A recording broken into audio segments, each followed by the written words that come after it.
Boa noite, meus queridos amigos do Brasil. Que alegria poder mais uma vez estar com vocês, prestando contas dos nossos estudos aqui na Ásia Menor, na Turquia, falando a respeito dos nossos estudos, das nossas experiências, que são maravilhosas, têm sido maravilhosas, em torno dos caminhos de Paulo, de João e de Maria. Hoje nós visitamos a cidade de Éfeso. É uma cidade realmente muito cheia de história.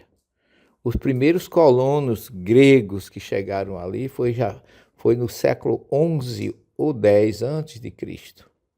Ali existiam os nativos, povos da conhecida Anatólia, né? Que a Turquia é um país curioso nesse sentido, e que nós já vamos adiantar. Aqui nós encontramos como liderança espiritual a mãe terra da Anatólia, que foi a primeira mulher que representa a vida, representada à sua imagem como uma mulher com o ventre bem desenvolvido, como se estivesse esperando um filho, que, segundo a tradição, ela gerou toda a civilização da Anatólia. Então, são curiosidades históricas que deixam a gente muito feliz por mais essas novidades, porque depois da mãe Anatólia veio a deusa grega, Artemisa, que também marcou presença muito forte aqui, como a maior deusa de todos os tempos. E por último chega Maria, mãe de Jesus, que elas chamam Mary Ana, ou seja, Maria, nossa mãe, que a palavra Ana em turco é mãe. Então é curioso porque a mãe de Maria também se chamava Ana. São coincidências espirituais incríveis que a gente encontra aqui. A cidade, com o próprio templo que ela tinha, imenso a deusa Artemisa, que era superior na crença pelos gregos à deusa mãe terra da Anatólia. Depois vem os romanos e a situação geográfica de Éfeso, no meio da costa oeste da Anatólia, foi um fator determinante para o seu desenvolvimento, já que estava situada num ponto onde a principal rota terrestre se encontra com o mar. Tinha ainda um porto na desembocadura do rio Caístro, geograficamente falando para vocês, e com o santuário de Artemisa, que atraía peregrinos e comércio. E aqui, quando os persas invadiram a Ásia Menor, Éfeso pertencia a Lídia. No ano 546 passou a pertencer à satrapia de Sardes, que também os persas invadiram aqui, invadiram Israel, libertando do rei Nabucodonosor. Em 496 a.C., essa cidade se uniu à revolta jônica contra os persas e sofreu as consequências, porque os persas dominaram a guerra e ficaram aqui até o ano 334, até a chegada do grande Alexandre Magno, que dominou tudo isso. E aí a Éfeso abriu suas portas a Alexandre. 22 anos antes, em 21 de julho, dia em que Alexandre nasceu, um lunático chamado Heróstrato tocou fogo na cidade para ficar famoso. Ateou fogo no templo de Artemisa e o destruiu. Diz a história que Alexandre queria reconstruir o templo, porém os habitantes de Éfeso contestaram. Não era próprio de um deus dedicar um templo a outro deus. E foi assim que eles conseguiram demover a ideia de Alexandre de construir. Hoje a gente encontra aqui a cidade de Éfeso representada apenas por ruínas. É uma cidade, uma coisa impressionante as ruínas dessa cidade. A cidade que foi construída aqui próxima a ela foi Selçuk. É a cidade que representa hoje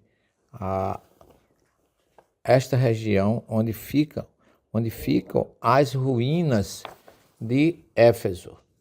Portanto, temos ainda, além dessas ruínas que marcam muito, ainda a Basílica de João o Evangelista, que foi discípulo de Jesus e que Justiniano, no século VI, destruiu o templo de Artemisa para construir a Basílica de João. É uma cidade que eu diria a vocês, uma cidade centro, uma cidade núcleo. Ficamos encantados com a extensão das ruas de Éfeso antigas, todas ladeadas de mármores, templos da deusa Nike, a deusa grega da vitória, templos de Adriano, templos de tanta gente famosa, a biblioteca de Celso, a Ágora, porque coincidentemente nessa cidade viveu João, o evangelista, que aqui está enterrado numa montanha, viveu Maria, que terminou seus últimos dias aqui numa montanha chamada Bilbul, que nós vamos ver ainda. E aqui Paulo de Tarso, na sua terceira viagem, morou 3 anos na Ágora, num local onde ele fez muitos seguidores de Jesus. Então, é uma cidade com influência fortíssima do cristianismo.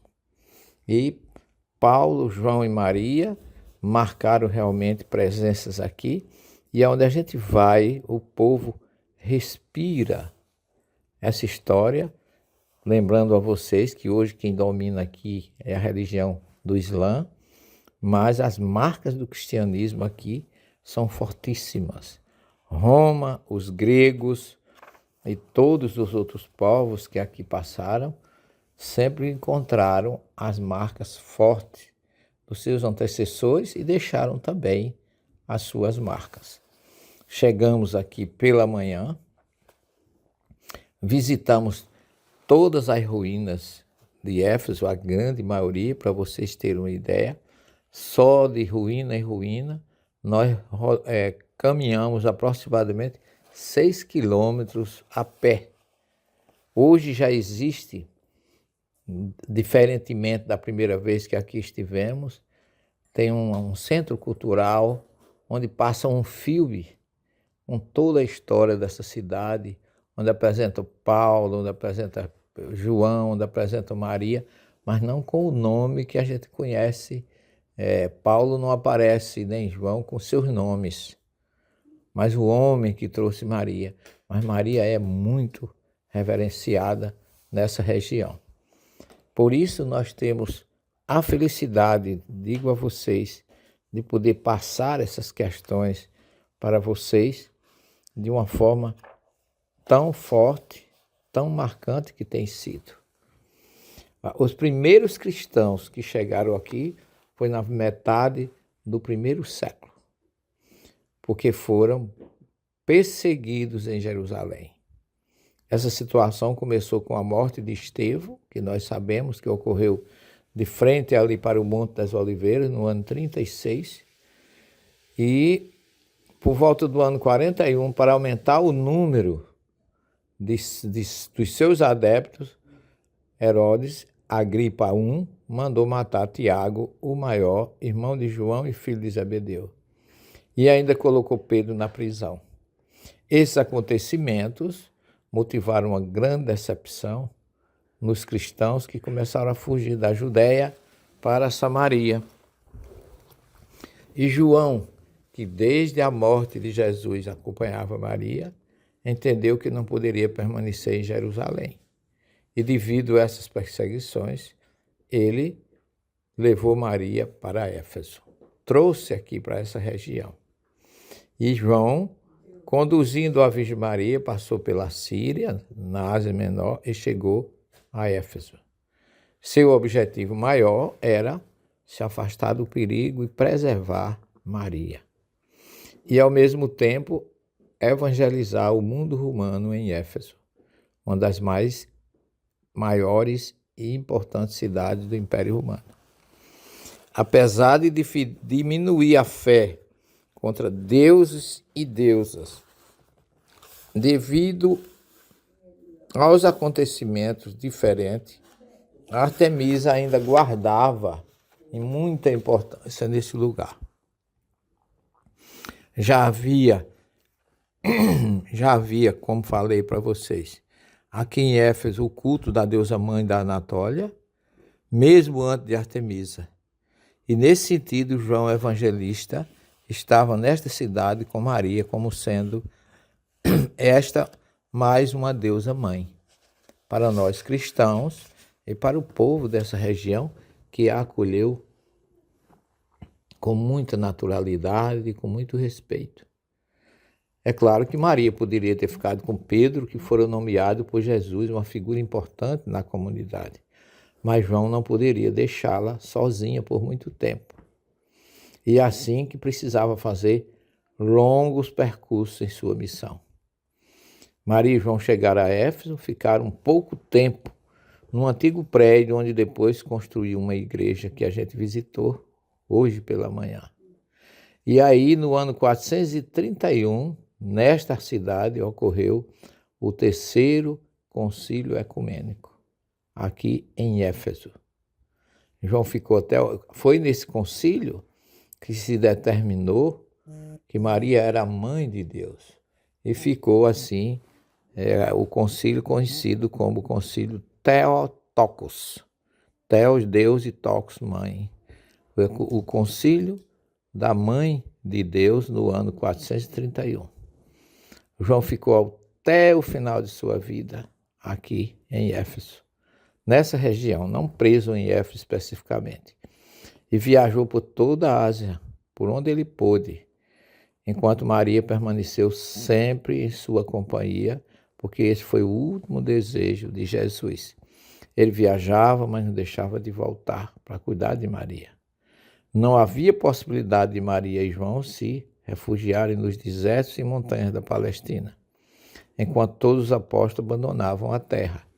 Filipe foi para Hierápolis, onde foi sacrificado, nós já falamos disso em programa anterior. Paulo continuou sua tarefa maravilhosa na Ásia Menor.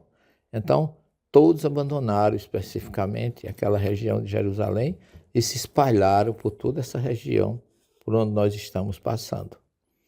Eusébio, um grande historiador na sua obra eclesiástica, narra que os apóstolos que tentavam difundir o cristianismo em Jerusalém foram expulsos nos anos de 37 a 42. Nestas datas, o João foi definitivamente para a Ásia Menor, onde começou a trabalhar em sua missão. João era conhecido como o discípulo bem-amado de Jesus e é também autor do 4º evangelho, do Apocalipse e das cartas que possuem seu nome. O evangelho e a carta foram escritos aqui em Éfeso. E o Apocalipse, nós já sabemos, foi recebido por ele na ilha grega, uma ilha vulcânica chamada Patmos, no mar Egeu, onde nós também já estivemos lá e já fizemos até evangelho para vocês de lá. Parece que Maria, querendo preservar a sua vida particular, ela foi levada por João para uma montanha aqui no alto de uma das montanhas de Éfeso, chamada Bibu, onde ela, de uma certa forma, foi fazer um trabalho também de difundir o cristianismo, um trabalho particular, atendendo doentes, atendendo peregrinos, atendendo pessoas de todos os matizes e afastada do assédio, pela fama, pelo conhecimento naquela época, pelo interesse dos cristãos que iam se convertendo, ela foi para a montanha e lá ela ficou preservada até os seus últimos dias de vida, sob a proteção de João. Portanto, meus amigos, continuamos aqui sempre felizes de poder trazer essas notícias, essas experiências. Amanhã, com certeza, nós vamos falar da nossa visita à casa de Maria, que foi algo assim, sempre é algo muito marcante em nossa vida. Agradecemos a Deus por essa oportunidade e desejamos a vocês que continuem conosco, com João, com Maria, com Paulo e com todos esses heróis que marcaram a presença de Jesus aqui na Ásia Menor. Muita paz para vocês e até amanhã.